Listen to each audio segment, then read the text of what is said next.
in 45 minutes, The Late Show. First on BBC Two, here's Jeremy Paxman with Newsnight.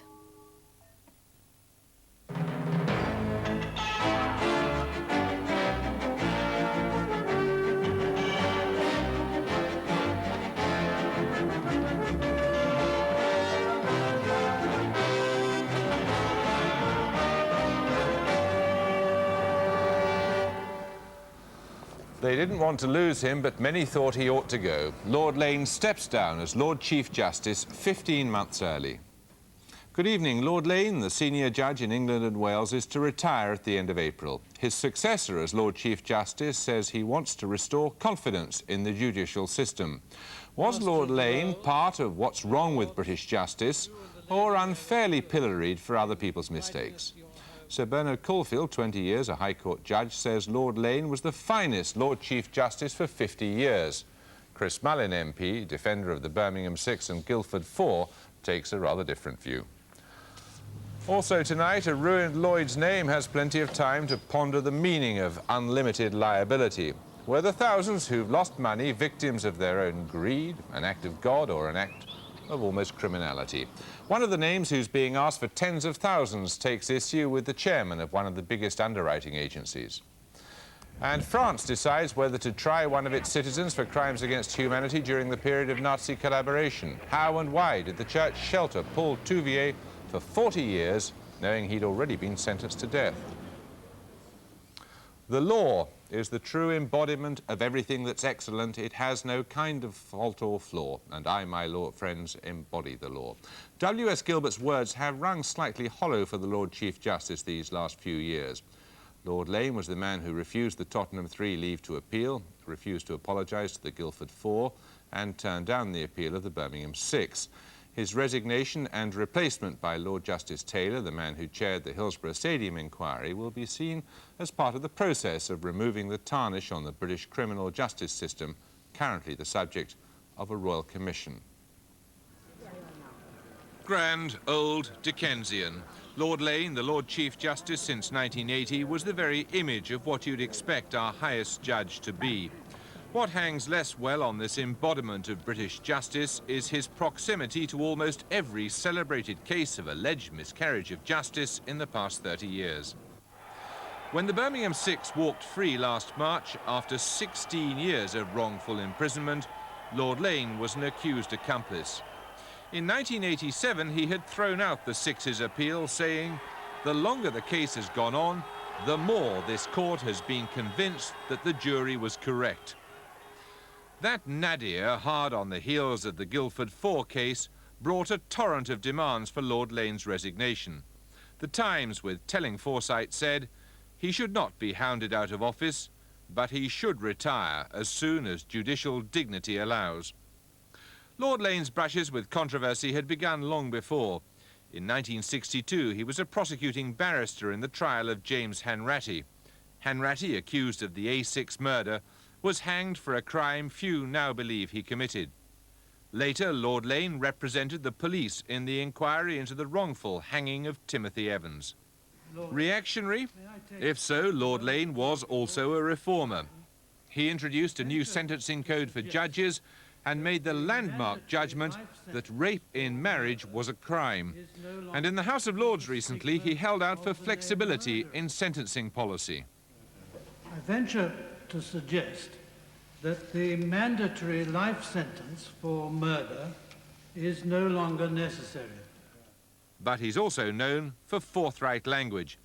In 1983, he signed up for the Thatcherite crusade against social permissiveness.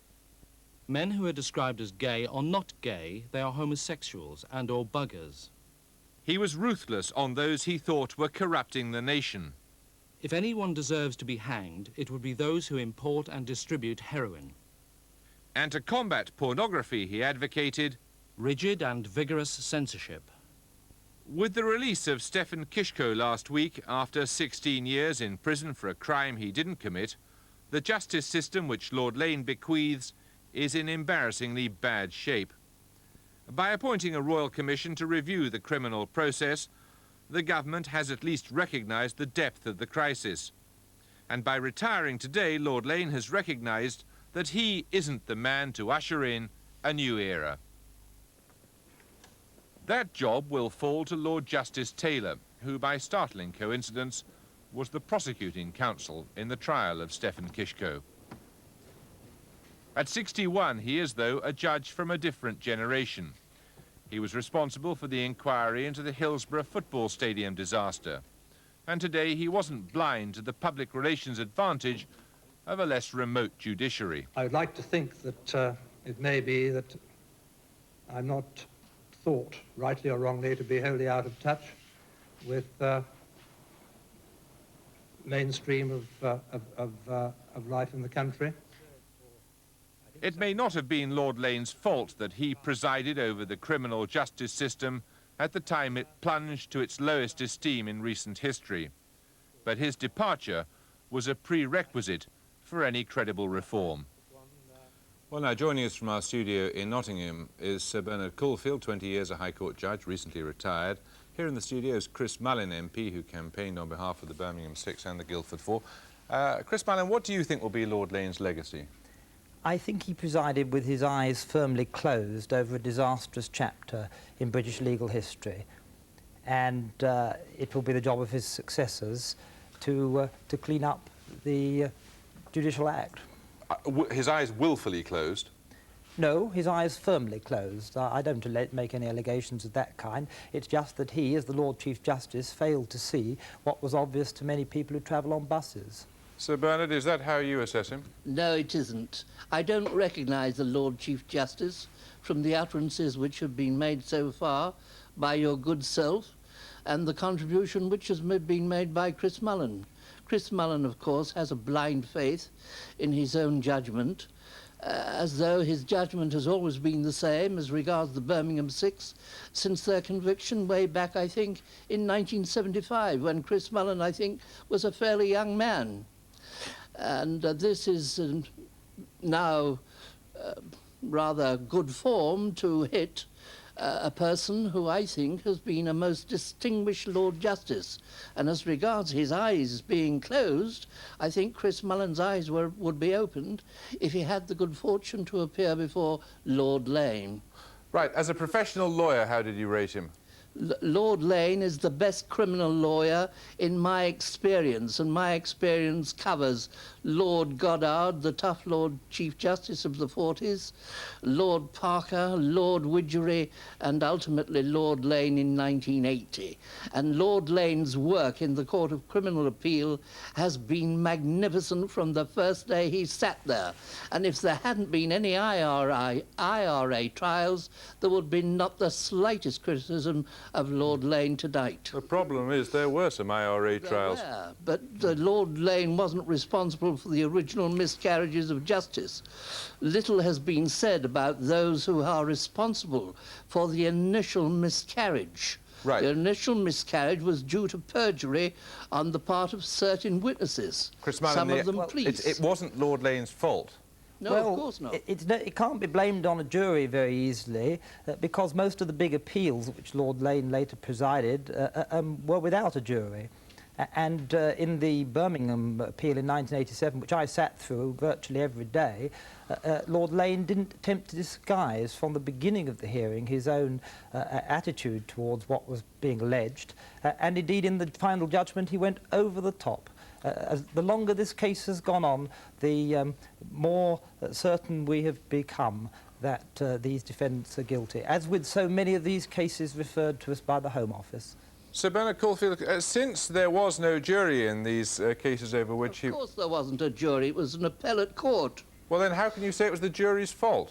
It was the jury's fault it was the fault of the jury in the fault of the witnesses in the first trial, in the trial. Nonsense. That's when the miscarriage of justice occurred. I know Chris Mullin came into it later on in order to bring to the attention of the public alleged miscarriages of justice. But surely it was his responsibility in taking the appeal to determine and to discover whether an injustice had been done and to rectify it. The Lord Chief Justice and his fellow judges are governed by an Act of Parliament as to what they can do in determining an appeal. And they cannot interfere with findings of fact made by a jury where there has been a proper direction by the judge. What? Sorry, Chris Mullin. Well, I think Lord Lane, we shouldn't heap too much upon one person, but Lord Lane, and I suspect Sir Bernard, come from a school that believes the British legal system, or used to believe until recently, the British legal system is as near perfect as any other earthly institution. And this has inhibited them from seeing what's been obvious to those of us who don't have fine legal minds. Sir Bernard, it was the point made by the Times editorial was that he shouldn't resign immediately, but in the fullness of time he should go, and that was necessary somehow to restore the credibility of the British legal system. That is effectively what's happened, isn't it? Not at all. The Lord Chief Justice isn't running away from his post. He's worked hard ever since he was appointed in 1980, and he's been a judge since 1966, nearly 26 years. And he's worked thoroughly hard throughout that period, and he needs a rest now. He's not running away, and he's not responding to any Times invitation to go after a reasonable time. Lord Lane is the most distinguished judge, most respected and affectionately held by his fellow judges and by the bar. They don't half stick together, these judges, don't they? I beg your pardon? I said you do stick together, you judges, don't you? Well, I'm not sticking together simply because I'm a judge. I've known Geoffrey Lane from shortly after he was flying aeroplanes in the last war and earning an AFC, leaving Cambridge to volunteer for that. And he was there for 6 years before he came to the bar, and I've known him ever since he came to the bar. And he's a man amongst men. Sir Bernard, whatever his personal qualities, there are people who are stout defenders of him, like yourself, who say that if there was a fault, it was perhaps to do with his getting out of touch. Not at all. Geoffrey Lane's been in touch with life ever since I've known him. He doesn't live in a cupboard. We shouldn't become too obsessed with Lord Lane. He's only the symptom of a much wider problem. He's only what? He's only a symptom of a much wider problem. I missed one of your words. Let's address the question briefly then of what difference is going to be made by the appointment of the new Lord Chief Justice. Chris Mallon, how do you see the change taking place? Well, I hope he comes to the job with an open mind and won't be spouting some of the nonsense we've heard in the past. And if he does, then there are several quite obvious changes that need to be made. Firstly, we've got to stop convicting people on the basis of confessions in police custody. Secondly, judges have got to take a rather more sceptical attitude towards expert witnesses and to police witnesses, no matter how many they may be, nor how much in unison they may chant. And thirdly, it would be nice to see some changes in the personnel amongst the higher judiciary, and indeed a little daylight shed on the process by which one becomes a senior judge. Sir Bernard? It sounds like a dictator court talking. Judges can't do what Chris Mullin wants them to do. A judge can't change the procedure that's laid down by an Act of Parliament. He cannot say in court, and no Lord Chief Justice can. Lord Justice Taylor won't be able to do so unless Parliament permits him to do so. He won't be able to say you cannot convict on a confession made to the police that's uncorroborated. That's not the law, and judges can't change the law. A legislative change is one thing, but a change in the stance, the attitude and perhaps the public relations of the Lord Chief Justice, wouldn't that be a good thing? Well, I don't see anything wrong. As I said originally, if you eliminate the Birmingham 6 and one or two other Irish cases, which are all very special in the history of criminal trials since 1968, Lord Lane has done absolutely nothing that justifies any criticism from the likes of Chris Mullin, who has very limited experience. Sir Bernard, Chris Mullin, thank you. There used to be an insurance company which advertised it wouldn't make a drama out of a crisis. It'd seem a hollow protestation if Lloyd's tried it. Its credibility depends upon people believing that if they insure there, their claims will be met. But 600 Lloyd's names have hired lawyers to argue they should be let off their liabilities in action. Lloyd's says it'll fight through the courts. It's not been easy to mobilise much public support for very rich people who've had 2 decades or more of trouble-free income and now find they've got to pay a price for it. But when he emerged from his meeting with the chairman of Lloyd's today, Sir William Clark, chairman of the Conservative Treasury Committee, was pouring oil all over the place. That's because the Lloyd's drama threatens danger both for the city and, because of Lloyd's great foreign earnings, for the economy as a whole. Peter Morgan reports. Lloyd's insurance market is in crisis, facing open rebellion from the investors or names upon whom its future depends. They bought into the market, staking everything they owned against a share of the profits, but now many face ruin and are claiming that the market's been rigged. A lot of people have lost a lot of money because people have been careless, they've been dishonest, or they've been negligent, and they have no way of getting the money back through Lloyd's. It is a risk business, and although we hope that you will make profits, it's a risk business and you can make losses as well as profits.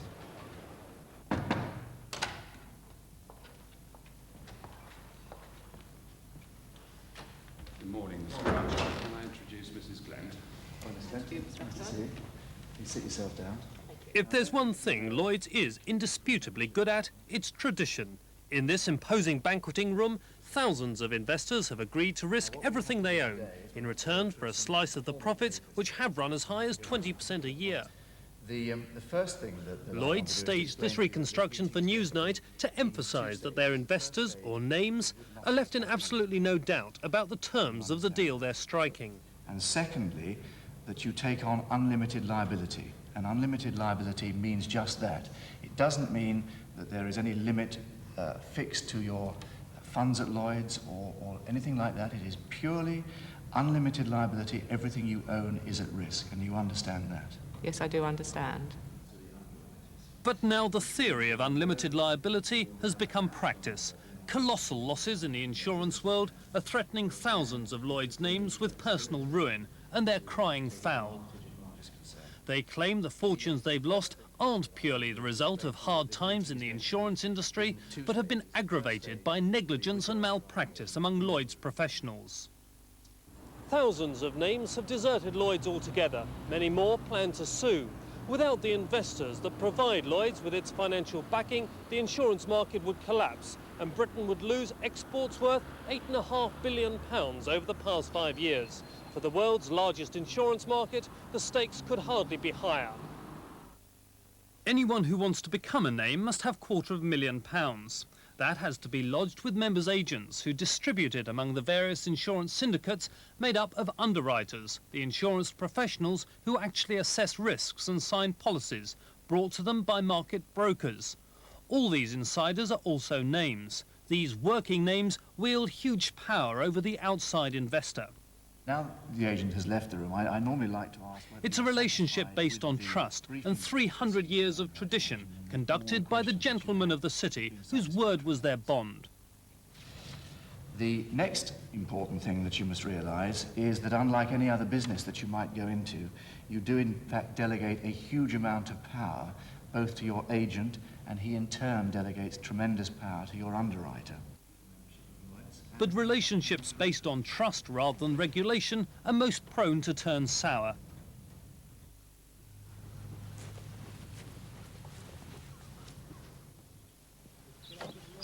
In the rural heartland of Britain's affluent classes, becoming a name at Lloyd's once conferred social status as well as income. But bankruptcy is nothing to be proud of, and people facing ruin are loath to reveal their identities. This name, a farmer, believes she's a victim of negligence on 2 counts. First, she asked for her money to be put into low-risk insurance, but it wasn't. Second, when she requested a separate policy that would have limited her losses, she was told it wasn't necessary. I think one's been very badly advised, and the whole thing is chaotic. And when you look to your future? I daren't look to the future. I mean, we will not be able to afford a house. My husband's also in Lloyd's, and a lot of his losses will go, and he isn't as badly hit as I am, but a lot of his losses will go from, you know, the house will have to pay for his losses. But here at Lloyd's, the name's accusations are utterly rejected. Insiders point out that no one was making these complaints while times were good, and say allegations of complacency and negligence are little more than an excuse to dodge legitimate claims on their money. I can understand why when you receive a very heavy loss, that whatever the reasons are given by the managing agent and your member's agent, and however much you can read how it's occurred, you simply cannot believe it can be fair, and there must be in some way some method of mitigating those losses and perhaps somebody else bearing the burden of them. The torrent of allegations now being made against Lloyds are not, for the most part, of criminal fraud or theft, and might not have been addressed if a series of disasters hadn't broken across the world's insurance markets. Storms in Europe, Hurricane Hugo, the San Francisco earthquake and Piper Alpha plunged Lloyds into record losses and inflicted unprecedented hardship on its names, made worse by what rebel names say is a form of market rigging called reinsurance spirals, where the insurance risk is passed around just to generate commission. In the case of Piper Alpha, for example, the original syndicate that took on the risk, which was £420 million, went to another underwriter and insured themselves against having to pay out. They, in turn, went to another underwriter and reinsured again. This happened 20 times. At each time, a broker made a commission, normally 10%. The outside names allege the only benefit of reinsuring this many times was to the inside names who were lining their own pockets. Richard Astor, barrister and author of the only book on the law of Lloyds, believes that the way the market operates can never be in the interest of the people who don't actually work there. The name can't conduct insurance business himself in Lloyds. He has to put his entire insurance business in the hands of so-called members' agents.